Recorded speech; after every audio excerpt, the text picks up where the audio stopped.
اللہ تبارک و تعالی جل جلالہ و عظم شانہ و اتم برہانہ کی حمد و ثنا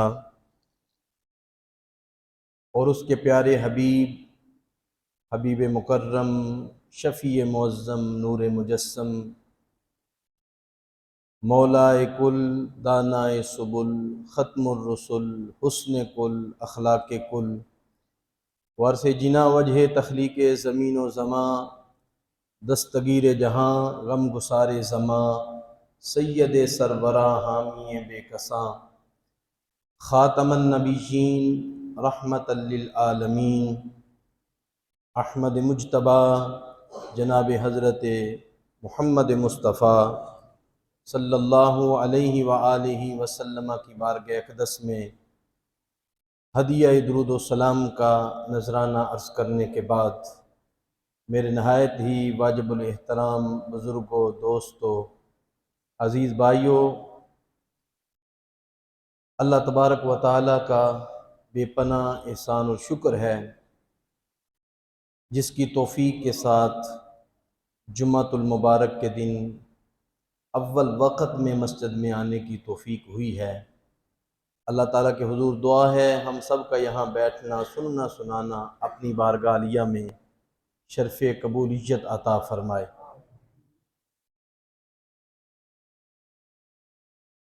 محترم حاضرین، واقعہ کربلا جو اختصار کے ساتھ میں نے پہلے چند جمعۃ المبارک کے موقع پر آپ کے گوش گزار کیا، آج کے خطبہ جمعہ میں کربلا کے بعد نواسہ رسول جگر گوشہ بطول سیدنا امام حسین رضی اللہ تعالیٰ عنہ کی شہادت کے بعد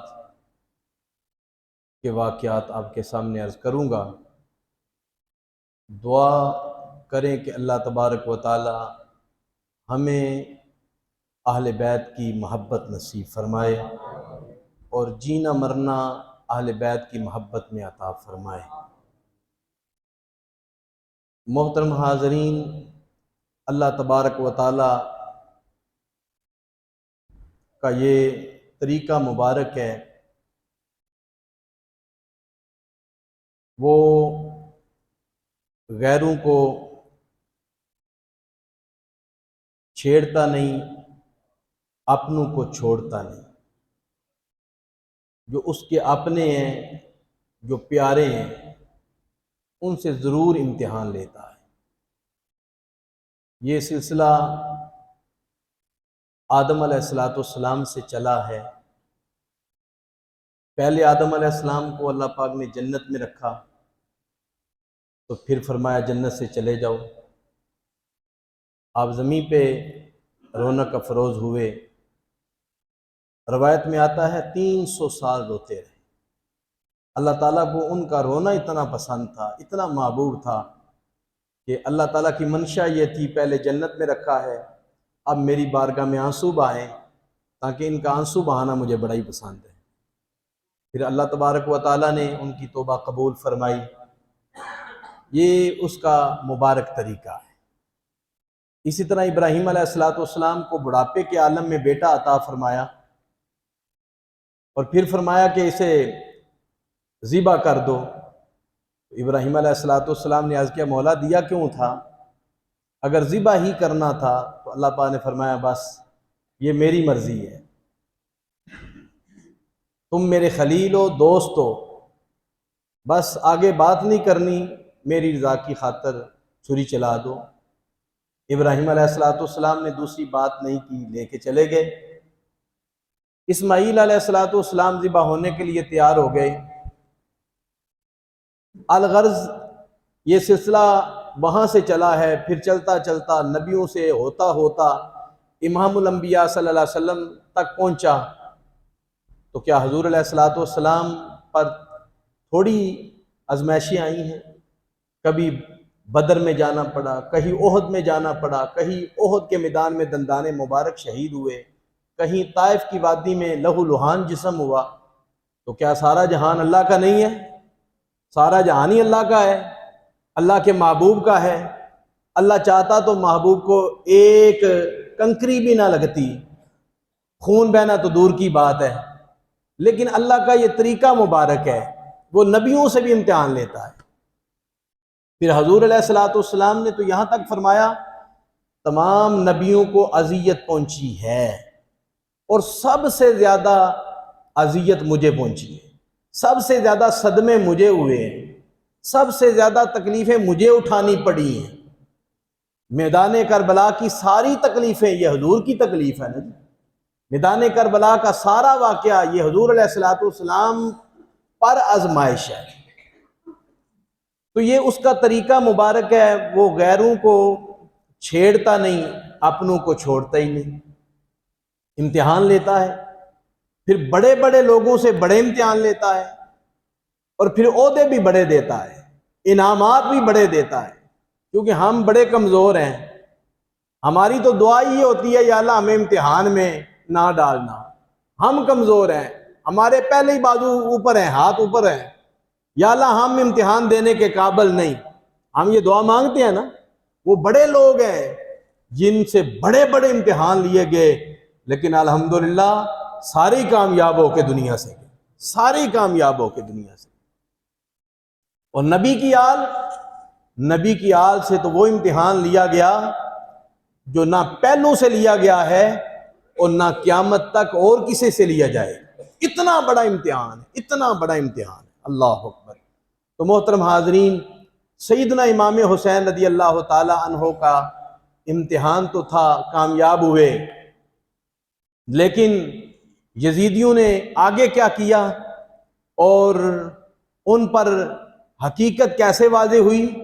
لیکن چونکہ ان کے ضمیر مردہ تھے اور دولت کی حبس چڑھی ہوئی تھی، دنیا کی محبت غالب تھی، کریم آقا علیہ الصلوۃ والسلام نے فرمایا حب الدنیا راس کل خطیۃ، دنیا کی محبت ہر گناہ کی جڑ ہے۔ دنیا کی محبت ہر گناہ کی، یہ جملہ ذرا بولے نا، کیونکہ ہر جگہ ہی یہ دنیا کی محبت کی وجہ سے جھگڑے ہیں۔ بھائی بھائی کے درمیان دنیا کی محبت کی وجہ سے جھگڑا ہے کہ نہیں؟ رشتہ داروں میں دنیا کی محبت کی وجہ سے جھگڑا ہے کہ نہیں؟ یہ برادری قبیلے میں دنیا کی محبت کی وجہ سے سارے جھگڑے ہیں نا جی۔ تو حضور نے فرمایا دنیا کی محبت ہر گناہ کی جڑ ہے، ہر گناہ کی جڑ ہے، اللہ اکبر۔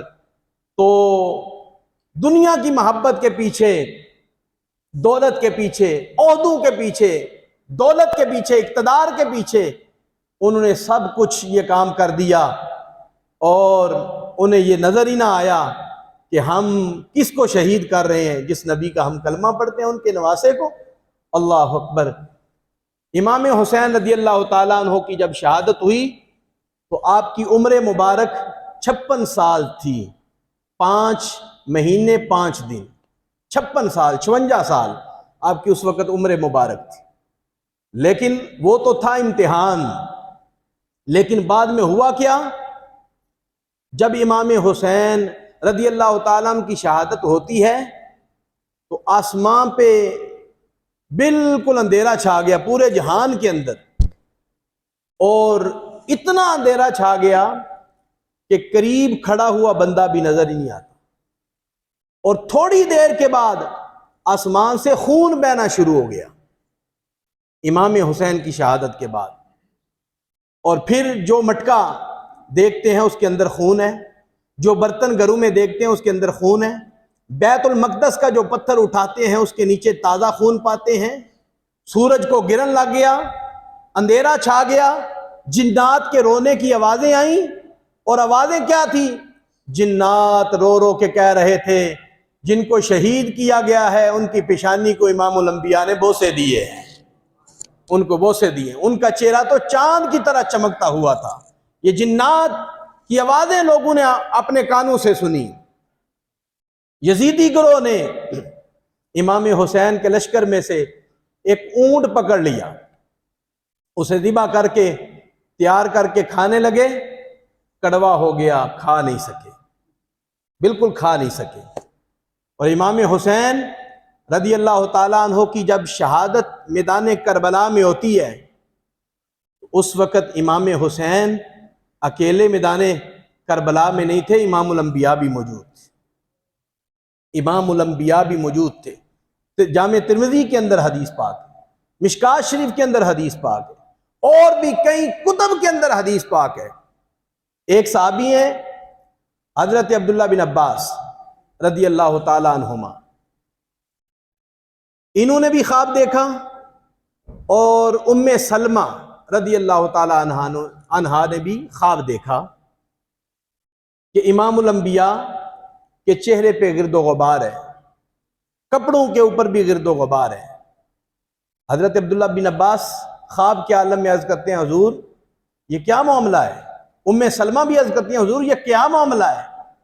آپ فرماتے ہیں میں ابھی ابھی میدان کربلا سے آ رہا، ابھی ابھی میدان کربلا سے، اور میری امت کے نافرمان لوگوں نے میرے نواسے حسین کو شہید کر دیا، اور میرے ہاتھ میں جو شیشی ہے اس شیشی کے اندر امام حسین اور ان کے ساتھیوں کا خون ہے، میں صبح سے لے کر ابھی تک میدان کربلا میں رہا۔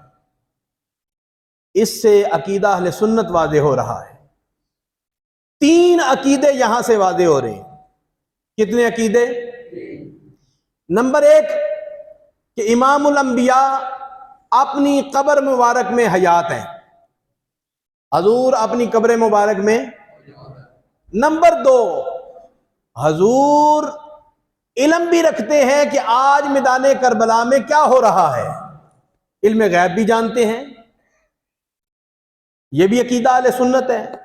اور تیسرے نمبر پر ہمارا عقیدہ یہ بھی ہے کہ امام الانبیاء روضہ انور کے اندر موجود ہیں، لیکن اللہ نے انہیں اختیار دیا ہوا ہے جہاں چاہے جا بھی سکتے ہیں۔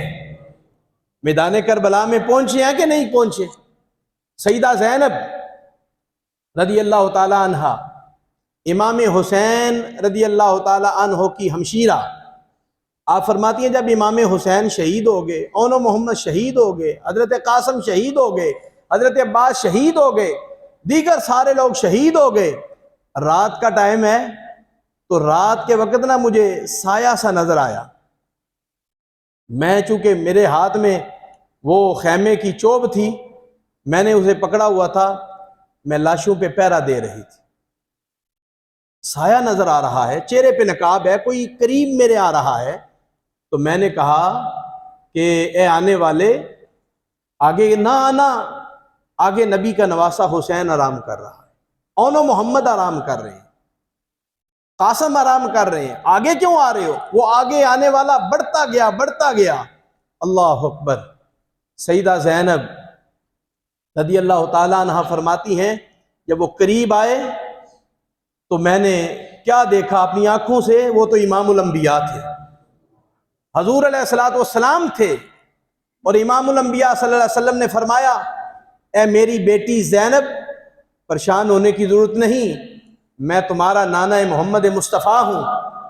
عرض کی نانا جان آپ ابھی آئے ہیں جب حسین شہید ہو گیا ہے؟ اودوں کتھے سی نانا جان جدوں شمر نے ہنجر چلایا آپ کے نواسے حسین پر، اس وقت آپ نہیں آئے۔ اب نہ اکبر رہا ہے، نہ اصغر رہا ہے، نہ اون و محمد رہے ہیں، نہ عباس رہے ہیں، اب ساری کھیتی کٹ گئی ہے، اب تشریف لائے ہیں۔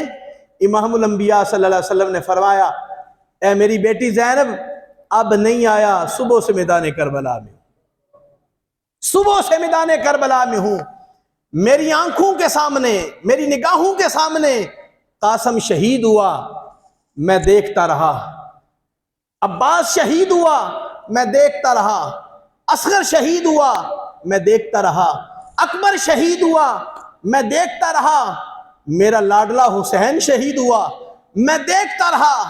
لیکن بیٹی زینب اس میں حکمت یہ تھی، راز یہ تھا، میں دیکھ رہا تھا کہ خدا امتحان کیسے لیتا ہے، میرا نواسہ حسین امتحان کیسے دیتا ہے، ظالم ظلم کیسے کرتا ہے اور صابر صبر کیسے کرتے ہیں، اور میں یہ سارا منظر اپنی آنکھوں سے دیکھ رہا تھا اور اللہ کی بارگاہ میں عرض کر رہا تھا اے بے نیاز خدایا یہ تو ایک حسین ہے نا، اگر اس امتحان کے لیے میرے ہزاروں نواسے حسین جیسے ہوتے تو تیرے نام پہ قربان کر دیتا، تیرے نام پہ قربان کر دیتا۔ اللہ اکبر۔ تو محترم حاضرین، ام سلمہ فرماتی ہیں میں نے خواب کے عالم میں جب حضور کی یہ کیفیت کو دیکھا، آنکھ کھلی تو میرے دل میں خیال آیا، حضور علیہ الصلوۃ والسلام نے ایک مٹی دی تھی اور فرمایا تھا اے ام سلمہ یہ مٹی سنبھال کے رکھو، جب یہ خون بن جائے گی میرے حسین کی شہادت کا دن ہوگا۔ چلو دیکھتے ہیں، نبیوں کی زیارت خواب میں ہونا یہ تو حقیقت ہے۔ حضور فرماتے ہیں جس نے خواب کے عالم میں مجھے دیکھا اس نے مجھے ہی دیکھا ہے، کیونکہ میری شکل شیطان اختیار کر سکتا، اس نے مجھے ہی دیکھا ہے جس نے خواب کے عالم میں دیکھا۔ ام سلمہ فرماتی ہیں مٹی یاد آ گئی، میں کمرے میں گئی، شیشی کو دیکھا جو امام الانبیاء نے دی تھی وہ واقعی خون بنی ہوئی تھی، اور میں نے دیکھا کہ 10 محرم کا دن تھا، 10 محرم کا دن تھا۔ محترم حاضرین، واقعہ کربلا، امام حسین کی شہادت کے بعد پھر کیا ہوتا ہے کہ امام حسین اور ان کے دیگر ساتھیوں کے سروں کو نیزوں پہ چڑھا دیا جاتا ہے، نیزوں پہ۔ یہ ان کا انتقام لینے کا طریقہ تھا عرب کا کہ شہادت کے بعد ان کے سروں کو نیزوں پہ چڑھایا گیا، اور امام حسین رضی اللہ تعالیٰ عنہ کا جو سر مبارک ہے وہ خولی بن یزید کو دیا گیا۔